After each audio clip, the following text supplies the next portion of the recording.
Welcome to the Great Awakening Ministry. I am Minister and Yogini Joanne Lee. And on this week's show, back again, we have Carole Obley. Carole is the author of Embracing the Ties That Bind, I Am Still With You, and Soul to Soul Connections. She has communicated with souls who have crossed into the spirit world through thousands of private and group sessions. She has earned a reputation in her geographical area as the real deal among psychic mediums. She travels nationally to speak and teach workshops, as well as maintaining a practice in mediumship based near Pittsburgh, PA. Her new book, The Art of Sensing, is a guide to staying true to your soul's journey through challenging times and trusting in your sixth sense. We discuss the art of sensing. What is our sixth sense and intuition?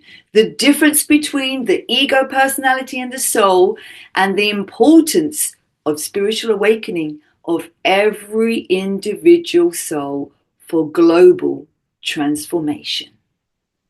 UK Health Radio, the station that makes you feel good.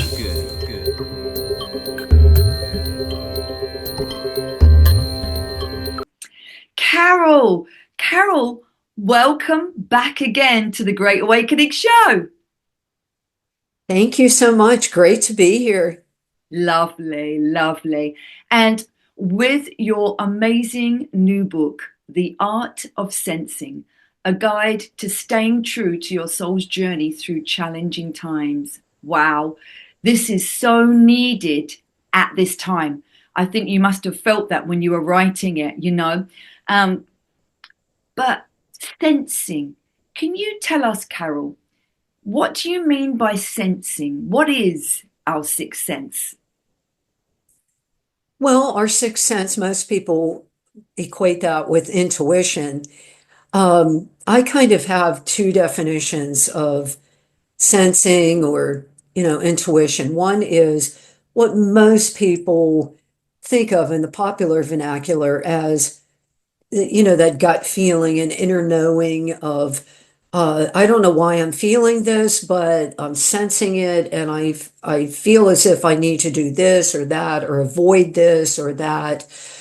So that's what most people think of, and that's absolutely valid. I distinguish that and go a little bit further with spiritual intuition. And my definition of that is following the voice of your soul as far as the evolution of the soul.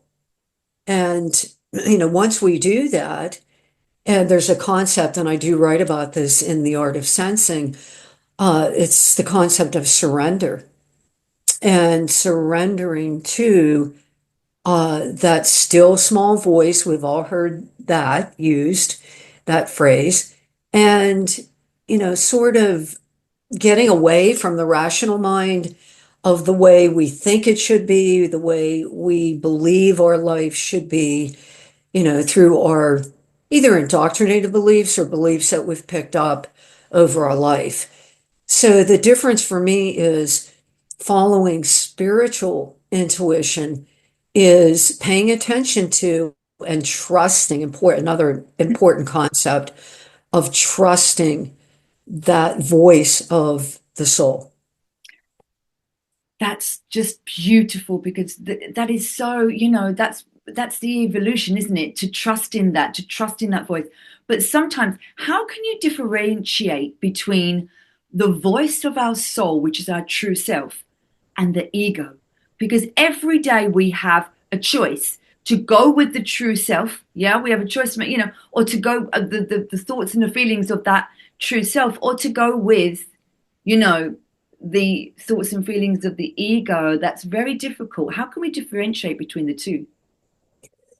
Well, that's an excellent question. A lot of people over the years I've done a lot of training or, intuition development, mediumship development.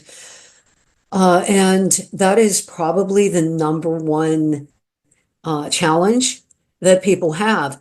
How do I know that, I'm hearing from my mom in spirit and I'm not making that up? Or how do I know what my purpose is?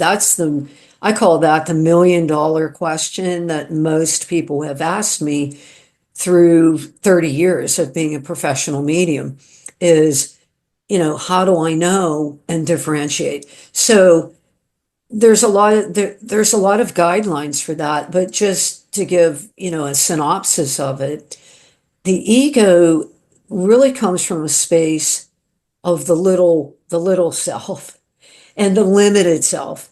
And so it will feel sometimes as though it's emotionally oriented because emotions are also an extension or,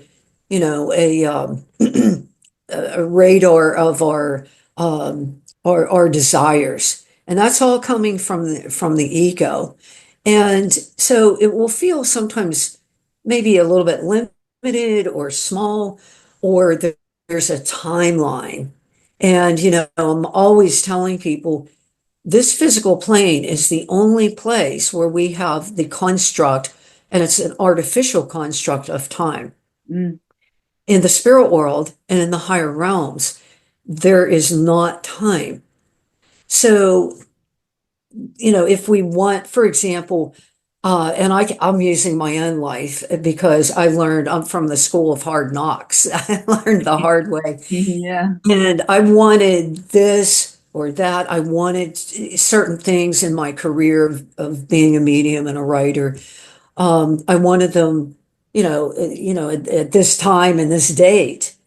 And I heard in my head that it wasn't the time, or my spirit team, those souls who helped me on my journey, said to me, Carole, if we told you everything right now, or if everything happened that you're desiring from your ego right now, you would be very overwhelmed. Mm. And I didn't like that answer. I got, my ego didn't like the answer and got kind of upset and said, I got frustrated and I got angry. And I'm very transparent with my work. I mean, I am a human being. I still have an ego. I have a personality. Mm. And I'm very grateful for that because it's helped me to help others to Yes. know the difference. So, You're in the world, you're working in the world, this world of duality. We all have to have that ego. We can't go off into a yes, into a cave and sit in meditation and have ascension, because that's good for some dedicated people who right. want to do it, but then we come back and we have to help humanity, so you have to be in the world. We have to learn to navigate our ego and use it, don't we, for the good of all, really. Absolutely. And I'm so glad that you brought that up because one of the tenets or beliefs in the quote New Age community, and this is why I've really gotten away from the New Age, some of the New Age philosophies, is that the ego is to be demonized or that the ego is something bad. Yes. And it's not. Now, here's how the soul can benefit from the ego as a tool and Yeah. as a vehicle. So the ego is not useless. It's not like the little demanding child that wants it right now. I mean, sometimes it can be like that, but we can also learn through those experiences that the difference in if we just let go and surrender to, a long time ago, another thing that my guide said to me, they said, Carole, rest in the unknowing. And I said, what the heck are you talking about? Yeah. What does that mean? Yeah. And my guides really don't explain a lot. They kind of take this sort of hands-off approach. So it was a process for me to again, in mediumship development of my own faculties, to go into a space of allowing and importantly, trusting Mm, and also surrendering to the higher guidance mm, of my own soul. And that does take an incredible amount of trust. In no way am I setting myself up as a paradigm for somebody who, is really able to trust that. There are many people out there that have suffered mm, tremendous losses, tragedies, unthinkable things mm. that have had to engage in surrender to what is, what has occurred in my life, and to somehow trust that. Yes, And I'm in awe of those people, yes. And people that have had yeah, yeah. devastation in their life. Of course. But then that's part of our evolution, isn't it? To grow from them times, because they are the times that teach us the most. Unfortunately, in this world, they really are. And the contrast is the thing that awakens you. You got to look back on, you can look back on it afterwards, and then you can say, that's when I learned the most, because I now bless that. I blessed that situation because it guided me onto this path. That's where we use the ego. The ego, brings us into all these situations but that's where we learn to use that darkness and that suffering. We learn to use it for our own growth and then for the growth of humanity, being of service to others. Beautifully stated. I couldn't say that any more succinctly than you just did. So the ego should really be a servant of the soul. But so many times we make it the other way around, where, I want this. Whenever, here's a catchphrase so that people, it's very simple, so that people can really understand the difference. If you start having thoughts or you make statements, I want, that is usually a clue that the ego is in charge, Yeah. because the soul has this intuitive wisdom of simply allowing circumstances and growth and evolution to occur. Mm. Whereas the ego is saying, I want to go on the fast track. I want this, tomorrow, maybe today. And I really want to come out of the natural order of evolving into that, whatever that might be, a job, an opportunity, a relationship. Um, so that's pretty simple for people to understand. Yeah. Is that if you have statements or thoughts or feelings, I want this, whatever that might be, or, I want to be in a love relationship. But yet the soul is saying there are certain experiences and lessons that need to occur in order for that to happen. That's right. And thank goodness the soul is there, Yeah. our authentic self, our true self, to keep us on course. Yes. Because can you imagine? I mean, look at the world run any place I in the world run by the ego. ego. Mm. We have wars, divisions, Yeah. poverty. The Yeah. ego is always comparative as well. It doesn't see the underlying unity of all living beings, including animals and nature. Yes, definitely. That's so beautiful. That is so lovely. And this, our sixth sense, intuition. How can we connect with our intuition and use it in our lives? It's so important. So, yeah, how can we connect to our sixth sense? And I mean, we all have it, don't we? We all have it. And for me, the sixth sense is the divine, intelligence within us. It's part of our soul, but we got to be open. to receive it. We certainly do. You know, the number one way that, for me anyway, and the one I've taught, I tell people, is stillness. Now, stillness is simply what we can sit in nature, we can sit in our home, in our vehicle, not when we're driving, but and closing our eyes and focusing on the breath. Very simple. A child can do that. And children actually are highly intuitive. And we have a lot to learn from them. They sense, whether is somebody, a good person or are they not, the same with animals. Yeah. Animals are highly intuitive. And these are, with children and with animals, maybe some people think, well, they're not very smart or they're kind of beneath us or whatever. And just the opposite is true because they're tuned in.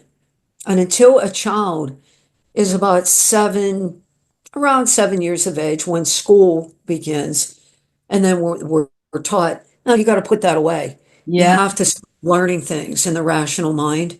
Mm. Now, some children will continue beyond that, and it depends on if they're nurtured, by parents who are open to something beyond this physical plane. Yes. But in order to differentiate, you sort of become childlike again, even as an adult. And I say approach intuition with curiosity, as long as it's not life-threatening, of course, or putting anyone else in danger.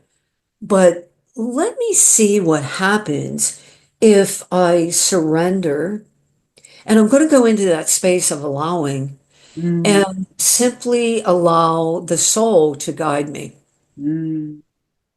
And so, meditation also a little bit different than stillness, but they're still taking us to the same place, transcending, not getting rid of, Mm. but transcending the rational mind. Quietening and making the mind still so that we have that place to receive that intuition from our higher self, isn't it? From the soul, the higher self that is in the spiritual world in heaven, in the oneness with the divine all the time. And it's really funny that you said about animals and children, because for me, they are in presence. That's what it is, isn't it? Yes. In the oneness. They're not in the time here of this non-reality. This is not our real true reality. This is just a place where we come to learn, isn't it? And true reality is the heavenly realms, where you said in the beginning, there is no time. There's only now.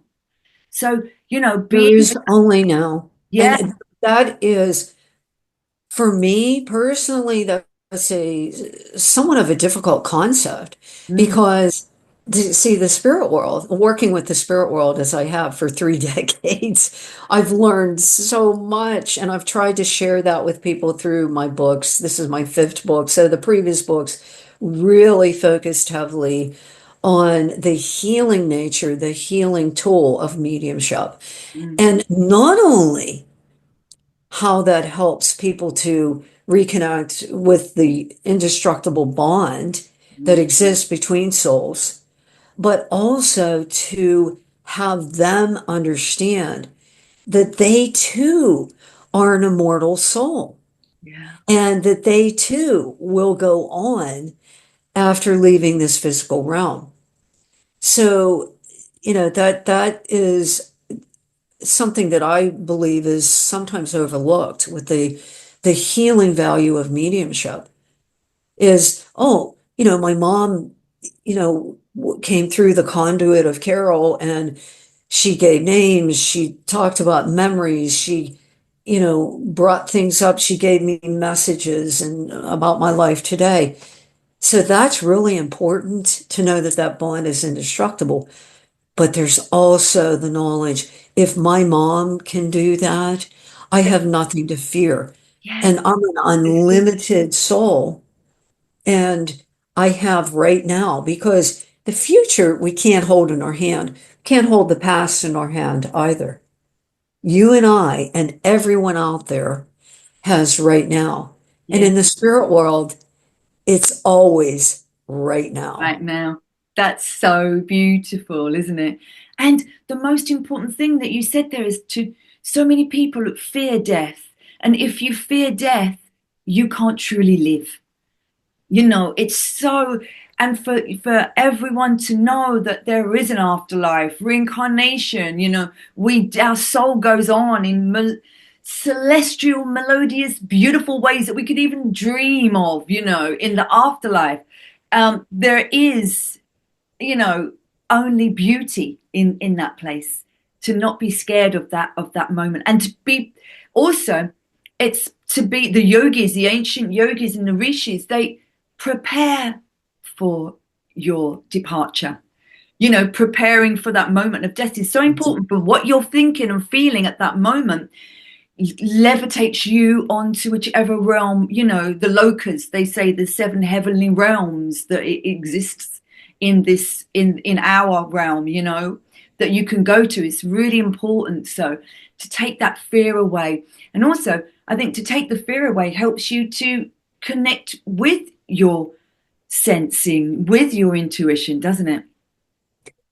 Yes, and that's a really good point because fear is a very dense, if we talk about a scale of Mm, vibration, and each emotion has a particular vibration, or I should say, yes, our thoughts, but also are we going to allow fear to dictate our life? And it will keep us frozen. mm, And I've, in my own life, I've seen that operate many, many times.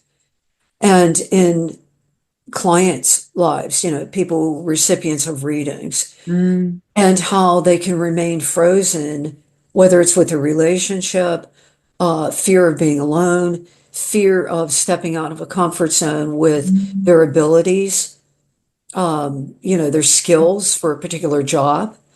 Well, I don't think I'm really qualified for that. So they're allowing the ego to really dictate that small place. Again, here comes that small place again of actually being enclosed within that. And so the ego really does play a purpose, and Mm. it's to keep us safe, right? We need that. We Yeah. need, in some way, that defense mechanism. But Mm. when the defense mechanism becomes our identity, we identify with that. In other words, identify means to take on, to make our own. That's when we become controlled Controlled by it. Yeah. by the ego. Yeah. Wow. And so that is the difference, really, isn't it, between the ego personality and the soul, you know, and why we need both in life. This is the inner, it's about the inner, isn't it? A landscape and the outer landscape. And I always say to go within to know thyself, thy true self, the divine soul consciousness within, to go in and to know thyself, and to it's sort of like make your inner world with balance helps to make the outer world in balance, does it not? Yes. And in the art of sensing, I have sections entitled The Inner Landscape. And that is, of course, what we're talking about with intuition. What's the weather pattern inside? Yeah. Now, oftentimes, the outer landscape, which means anyone outside of your internal self, the world, other people, politics, a culture, a country, that's all the outer landscape. Now, of course, all of those things also have an inner landscape, but the outer landscape will always change. It will always be, given the nature of the physical plane, it will always be in some sort of drama or chaos because Unpredictable. Yeah. that's the nature of duality. of the physical plane. Our mission, if you will, um, is despite what's happening out there, and this is where transformation, an overarching theme of the art of sensing, comes in, using the inner landscape to navigate in the outer. And when we bond with that, when we really become aware of it first, because a lot of people aren't even aware of it because they're into their reactive self, Yes. action, which again, if you find yourself reacting, that's another clue to that you're using the ego. You're allowing the ego to take the lead instead of the soul. That's right. When we come into the inner landscape, we find that home base of stability. Now, that is much more difficult to do when we've had a devastating loss, when we've had natural disasters, Mm, when we lose a job. That is the challenge mm. to go within and say, wait a minute, that event does not limit or define me. Yes. I have this stable home base that Yeah. I can visit anytime that I want. Yeah. I don't have to pay for it. I don't have to go out and look for it. I can close my eyes and I can find it. Yes. And no person, place, or thing can take that away from you. You are in control of that. And to me, it's like we come here to learn to be the master of our thoughts, of our feelings, of our words, and of our actions.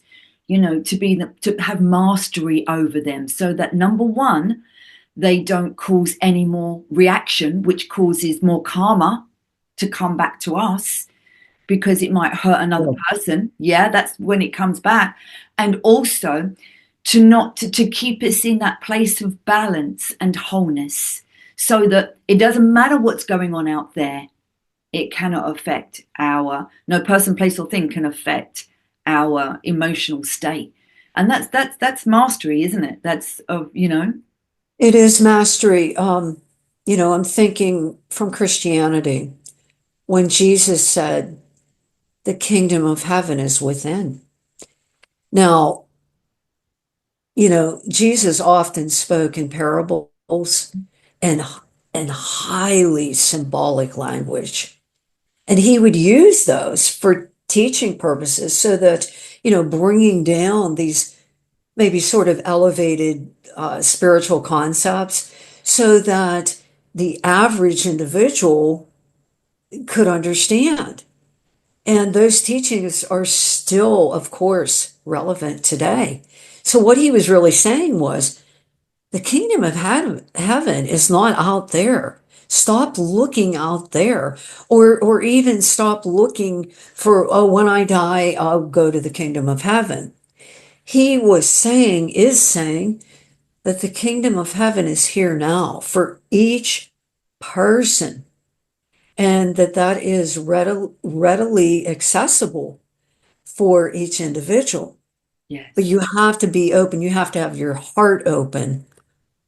And I believe that's also why one of my favorite things is when Jesus said, bring the children to me. Don't push them away. Bring them to me, because in order to enter the kingdom of heaven, you have to become like a little child. Yes. And that's why I said children Yes. in their innocence Yes. and animals in their purity and children in their purity are closer probably to the intuitive voice than an adult is. Beautiful. That's so lovely. Yeah, that is absolutely lovely. And please tell us about a few problems. Yeah, we talked about we that's when we identify with our thought, with, because we are not our thoughts.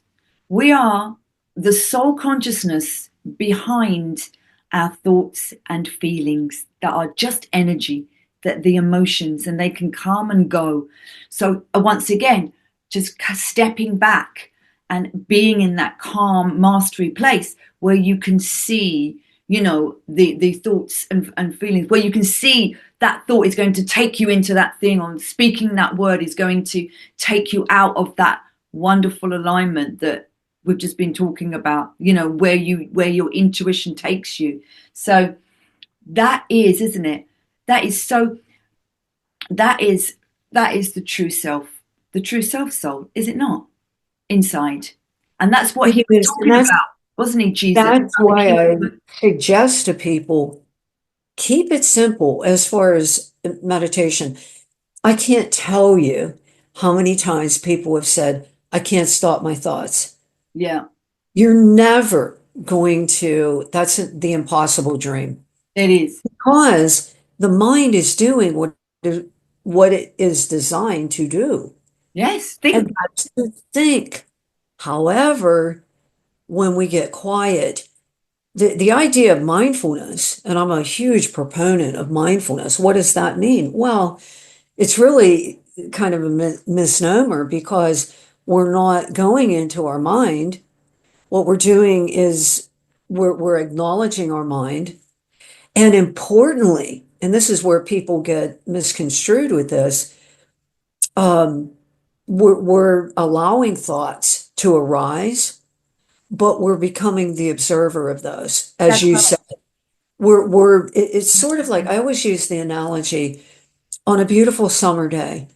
Say that we're out in a park or maybe in our own yard, and we have a blanket there and we lie down on the blanket and we look up at the sky and these beautiful white fluffy clouds are there and we see them and they're gently moving and we just notice them. Now, we're not going to take out a lasso and go, come here, cloud, I've got to have you right here and I'm going to make you part of me. So we don't do that. We simply lie there on the blanket and we go, look at the lovely clouds. So it's the same way with our thoughts in that pulling back from them, lying on that blanket and going, okay, yeah, yeah, boy, I feel a lot of anger over that. And that's so and so that wronged me, or it's not fair. It's not fair what happened to me with that job. Um, so these thoughts are going to arise, guaranteed, as soon as you get still, because the ego doesn't like stillness. Mm, And there's a fear base with the ego. yeah.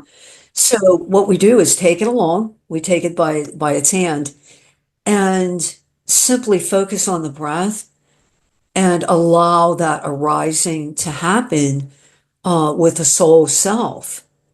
And that's the mistake that people make. They think, well, meditation means my mind's just going to be empty. No, And that should never be the goal that's of, right. of meditation. And that's why I prefer to use mindfulness Yeah. because there's not a goal. It's simply sitting and allowing maybe some difficult or challenging thoughts to come Mm. up, noticing them, and then refocusing on the breath, Coming back to the, going back to that. and sometimes, you will go off. Yeah. Your mind will go off. Oh, yes. But then you bring it back to the breath again, and then and then eventually what happens is you stop becoming attached. It's detaching yourself from them thoughts, because if you go on and then one leads to the other, and it takes you on a tangent, but if you can keep bringing it back and keep bringing it back, then, as your wonderful analogy, the space between the clouds, the space between the thoughts gets longer and longer. And that is when you're in that space of stillness, still mind meditation, and that becomes Huh. longer and longer, and it is a training. It's a training. It's like we learn how to swim. Everything is practice. But I think it takes quite a number of years to do that, because our mind has been, bombarded by so much in this material. Yeah, I like the way that you stated that. It is a retraining Mm, because in our culture, and I think, there are some cultures that are more open to intuition or mediumship and so forth.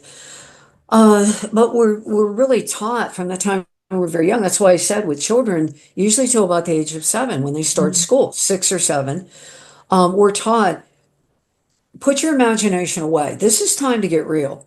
This is time to absorb facts.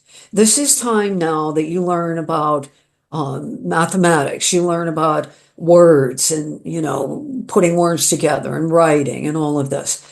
So, we kind of then, that sort of fades into the background. It's almost And like it's taught out of them, this beautiful sixth sense and this beautiful yeah, intuition, I like it. which is Yeah, so which it's is taught really out of us. sad. It's really sad, because we're all spiritual beings, and there should be a class in school that teaches spirituality, teaches intuition, teaches about the spiritual world, teaches the art of awakening. This, we are just as much of a spiritual as we are human. We are human, divine, spiritual beings, having this earthly life. But I think that's why so many people are in hopelessness and in disarray, and are so confused, because they don't realize that they're not psychotic. They're not even, they're just having a spiritual awakening. Imagine how many people were put into them mental institutions 100 years ago for having spiritual awakening, because they didn't know. They just, oh right, okay, this person's having, these hallucinations, but it was a spiritual awakening, and they just give them pills for this, which is sad. Yeah, and I see, nowadays there's so many, particularly young people, who are hopeless. And then there's some that we really have an epidemic. There's two Mm. things, and I do address this in the art of sensing.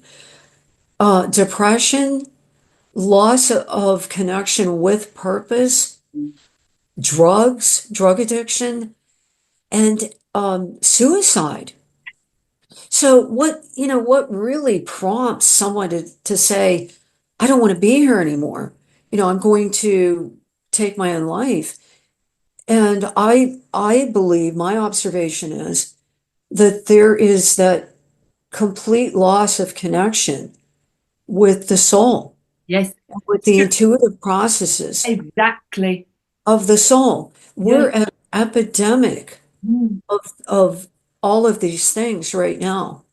And as I said in the beginning of the interview, the number one question that I've gotten over 30 years of being a medium is, what is my purpose? What am I here for? And that is so amazing, because for me, spiritual fulfillment, it doesn't matter. Nothing out there in that 3D world will ever suffice you, will ever give you what you need. No car, no money, no sex, no drug, nothing. The one thing that will satisfy your soul is spiritual fulfillment, finding that spiritual Yeah, fulfillment, and then being of service and giving that out and helping humanity with that. beautifully stated again. That's the number one thing is that we chase after. And I mean, it's a human Yes. fault, I guess, but it's very common that if I get the job, then I'll be happy. If I make the money, if I get the car, if the perfect soulmate relation. There's so many people Yeah. that they're chasing after this soulmate relationship, and I believe that the new age again has really put that into people's minds, and it's Yeah. false. I mean, everybody that comes into our life in one way or another is showing us something. Relationships are mirrors that we can look into. And that reflection in some way is showing us something about ourselves. Yes. Now, I'm not saying that that person didn't do something wrong or, has harmed a person or whatever. Absolutely, that can exist. But I think the important thing is, and I do write about this in all of my books, what is the kernel of truth for me in that? What is the pearl in that pain Yeah. that I can take and learn more about myself? I'm not saying you're going to like it. I'm not saying that you can jump up and down and say, boy, am I glad that happened, that that person betrayed me, or that person spoke, really badly about me. But yet, if we step back and allow the soul to show us, and I advocate writing, Yeah. a Good. private journal. Nobody has to see that but you. And Yeah. say, this person, say we had a difficult parent, an abusive parent. Why did I have that parent? And we know that these soul connections are set up prior to birth. Mm. Um, but say that we can sit down and journal and go, where would I be if I wouldn't have had this parent? What did I learn about myself that I can extract from the pain, that is useful Mm. for me? And also then we A have lot to of go into the forgiveness of that, because then people didn't have the awareness that we have. We're everything's evolving, isn't it? So, forgiveness doesn't set them other people free. It sets ourselves free. It sets us just free to stop having that resentment within. And that's, such a spiritual, this is a spiritual, every one of us is going through this spiritual awakening. This is why we're here, isn't it, Carole? This spiritual awakening. That's our common bond. Yeah. You can take a man or a woman, walking down the street, or you could take a great spiritual master, and the underlying purpose is to emanate spirit. Well, that's my word for what most people call God, a higher source. I don't care what you call it. It's all the same. But that's our common denominator. Yeah. And people who think that there's any other purpose but that, when on this physical plane, like, well, the purpose of my life is to go and be very popular. Or I want to be, on television, or I want to be this or that, or I want to be the richest person on the block. The fall is great from that pedestal, and it's sort of like, we could say an unstable pedestal. Yeah. And so it's going to topple, Yeah. and that's the awakening. The Yes. awakening, the pain, the suffering, it's not bad. Yeah. But our ego goes, oh my gosh, you've lost your identity, because that's who you were. You were the guy that made $1 million a year. You were the woman who was quite beautiful and was on television programs. What you were the person who was the head of a company, and you lost that job. You're done. You're Yeah. done for. You know, Yeah. but soul is saying, no, that was a false identity. And that's where we end up going through the dark night of the soul, which is a losing of everything that we once knew. We lose our identity. We lose that thing that we identified with. But then it's a breakdown for a breakthrough, isn't it? A breakthrough to our true identity, our true self within, that leads us to our true soul mission, our true divine mission, our soul purpose that we planned while we was in spirit before we was born. We got off the track Yes. with the money, we went with the beauty, we went with that, but that wasn't our soul destiny that was planned. That's why these things happen, and we think, oh, it's the end of my life. I'm just going through. No, it's the spiritual rebirth of you, and we have to go through that shadow. We have to go through that darkness to be reborn into the light, don't we? We do. And, the awakening often happens through suffering. Yes. It doesn't matter the form that the suffering takes. Usually it's loss of some type. Mm, And loss can be very compelling. mm, Being a medium, I deal almost every day with people who have lost the physical form of a loved one. yeah. And there's no denying that. I mean, in no way am I making that unimportant. No. because we have to grieve the loss of that person's, presence, physical presence with us. We can't pick up a phone and call them. We can't send them an email anymore. We can't hold their hand. We can't hug them.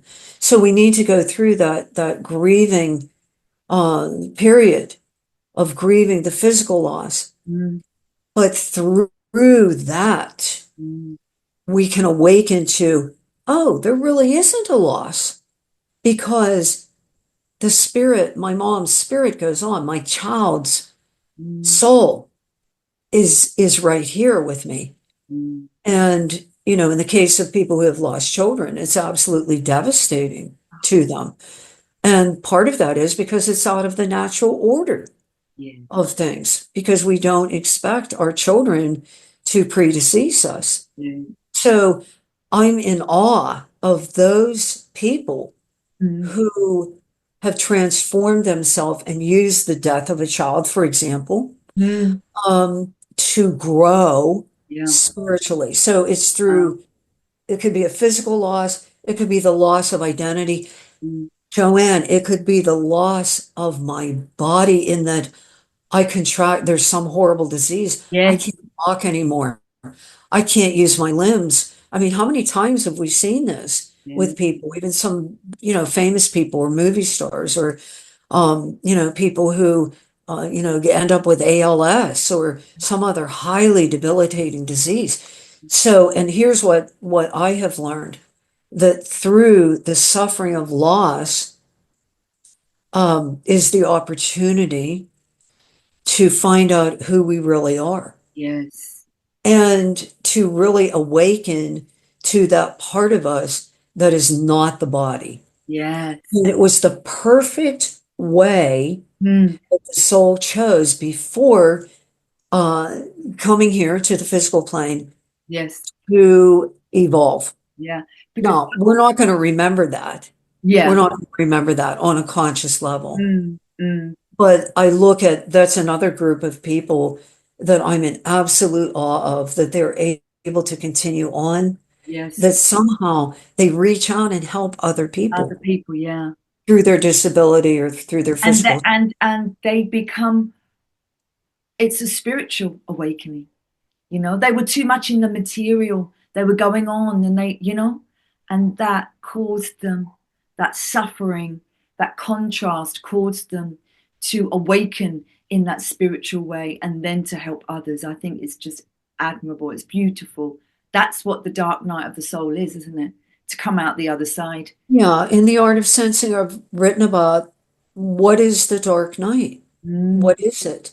mm, And we know originally it was St. John of the Cross, who he really didn't even title that so-called poem. He didn't give it that name, but it's become known as that because he entered into this period where he felt abandoned by God.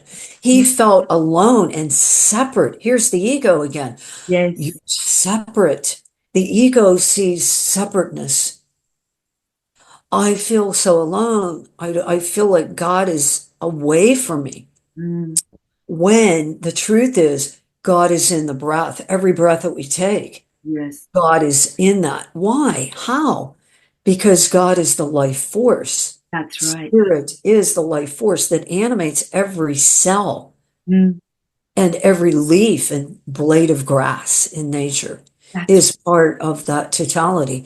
So the dark night is where our ego is saying, you know what? You're done.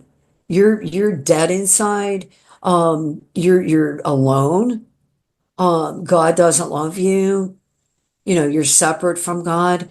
And that gives us the opportunity to know that that's a false belief. yeah. And it takes Yeah. however It long is. it takes Yeah. Yeah. for And people yeah. to awaken. That's right. And that's what it is, the awakening, because we come from the oneness, from the spiritual realms, heaven. That's the oneness. That's the singularity with God, with the source, with the angels, whatever you want to call. Born here with our soul consciousness inside the soul consciousness inside every single living person. There's only one soul consciousness that is shared by everyone. It's that soul consciousness, which is the divine part of us. And that separation down here in this duality causes us the pain to wish for that wholeness again. So whether it's with another person, the masculine and the feminine, or whether it's with our soul consciousness awakening and having that union with God, with the divine, knowing that we are never separate from that, knowing that God is omnipresent in everything inside of us, and that we are always one with it. I think that's the most important thing, because when you're one with it, we're the same as everyone else. Then you can't harm another person because you'll be harming yourself. Exactly. And I wish if people just knew that and not believed, because belief is, I think it might be true, but if they identified and really know in their heart that harming another, I think we would have a much, much better world. If I go and rob somebody, I created that, and I'm really robbing myself And because it will come back to you in some form.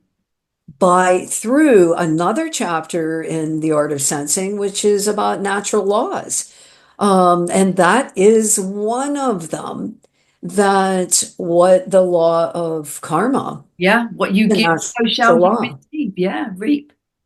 And if people really understood that, I believe they should be taught in school. I truly believe that And they are much more valuable than some of the things that, are taught in school. Carol, there should be a spiritual studies a lesson in all schools, not remembering, ancient numbers and historical dates that have no meaning anymore. What is that? Or even algebra to people who are never going to go on and use that ever in their life. But having a spiritual, study course, the art of karma, wow, that would make people think twice about going out and harming someone or robbing someone or doing bad to someone, because they know what you give, as Jesus said, so shall you receive. It's cause and effect. Yes.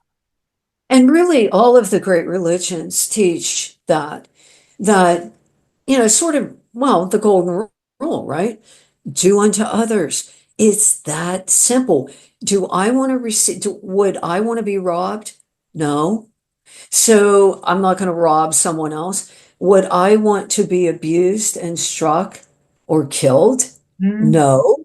So I'm not going to do that to another living being. yeah. And that could be, also with animals. I am Yeah. extremely sensitive and passionate about animal well-being, all animals. Definitely. They're so Because just as they have the same soul consciousness as we do. They are sentient, soulful beings. I The believe they're actually elevated. mm, And I'm only saying that because mm, not necessarily with intelligence, like rational, like I can do a math problem, but in their adherence to the natural flow of life. mm. And they don't know anything about time. No, they live in the now, and all they do is they transmute negativity into joy. That's what animals do. Like the horses. I saw this video. They heal this horse. This person was really ill, and the horse came over. And the horse you could see was giving the energy, the spiritual healing energy through itself into this person. It was just beautiful. Mm, Yeah, horses are exceptionally good with healing people who have some mental illness, and also with children, autistic children. Yes, the innate ability to mirror, horses particularly, yeah. are very adept at that. Mm, So we can learn a lot by being in contact, just having animals in our environment, our animal companions that we have in our house, but also observing them in nature. Birds. mm, I always look at birds and I say, they are not really worried about the economy. They're not thinking about yesterday, and they're not saying, is there going to be enough? Is God going to give me enough so that I can survive? They build their nest, they navigate through intuitive means, and we might call it instinct. Mm, But I think also, human intuition is instinct because it's coming from that soul. yeah. It's coming from that much deeper level. So, and if you think of automatic pilot, that's sort of stepping aside and going, okay, I'm going to surrender. I'm going to allow the soul to navigate for me. Now, there's a thin line there too. We don't want to say and just give up and go, well, I'm just going to let, spirit do all this for me. No, we also partner with spirit Co-create. in building the structures of our life Mm, and also following that intuition when we're building those structures, and also looking to nature and animals because they operate in divine cycles. mm, And we have cycles in our life too, mm. and not trying to resist those cycles Yes, that was and so just true. allowing them to arise naturally. Yeah. And that's so true what you said about just allowing the soul, because sometimes we getting in our own way. We get in our way. We don't go with the flow of the soul. We don't surrender. And then we try to control the outcome of the situation, which makes it worse because you're resisting it and you're putting so much. Just allow. And that's what a bird does. A bird, animals, they just be here. They're just being here. And That's it. And that's why they're such powerful teachers for us because, and I love birds too. I'm just it's so fascinated with them and how they make it through a very cold winter. yeah, And I look at them and go, how can they survive? It's only, 10 degrees outside. yeah. And we have a lot to learn from them and sort of just allowing ourselves to be in that flow. I always say, allow readings when I do readings for people, allow the reading to arise organically. And organically means naturally, the way that it's going to arise because people come sometimes to readings with an agenda, right? And Mm, I do advise people to prepare, but there also needs to be the organic arising of communication. And even in an interview, I kind of step back and allow, the person who's interviewing me, okay, what direction are they heading into? I'll follow that. And that's how I follow the spirit communicator during readings. yeah. It's not what I want. It's not what I think they should say. I never anymore put demands on the spirit person. Mm, I never say, tell me about what job you did here in life. Tell me about your personality. I allow that to arise organically, and it's so much more effective. yes, yes. That is the number one, to surrender and just to allow, the soul to be in control. Allow your intuition to come, and it will, and that will guide you on your correct path and your soul where you're destined to go in this life. Yeah, and I'm reminded of that joke, God, give me patience, and I want it now. So sometimes the ego will come in and go, okay, I'll allow you to go into, that internal guidance, that inner landscape. But when are we going to be able to do what we want to do? So, Yeah, the great, that's right. and, Patience and is once such a again, we have to say, step aside. That's Um, right. And understand about divine timing, and that patience is such a virtue. Divine timing. Beautiful. Oh, Carole, where can we read The Art of Sensing? And when is it going to come out? yes, May 1st, Mm. 2025. And it is available now for pre-order on Amazon.com, and I would imagine Amazon.uk. And you can also, after May, you can order through my website. My website is soulvisions.net. You can contact me for if you're desiring a session or any of my materials. I have CDs on there as well. You can contact me through my website. And it's also out on ebook, Joanne. So Ah. it will be on Kindle and through Mhm. collectiveinc.com, my publisher, Mm. and you can also order through them. Wonderful. Wow, Carole, honestly, I really, really love our lovely spiritual conversations. And you just teach me so much with your divine wisdom of the spiritual world. And thank you for writing all your books and doing what you do and helping so many people, contact and give them peace.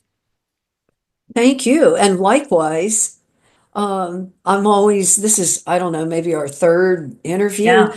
I'm always astonished by the clarity of your expression and actually I can't help but notice the beauty of your soul. Oh, that's so beautiful. So thank you for having me. I Oh, truly appreciate your time. yeah, absolutely lovely, honestly. Oh, Carole, thank you for saying that. That's beautiful. That is so lovely.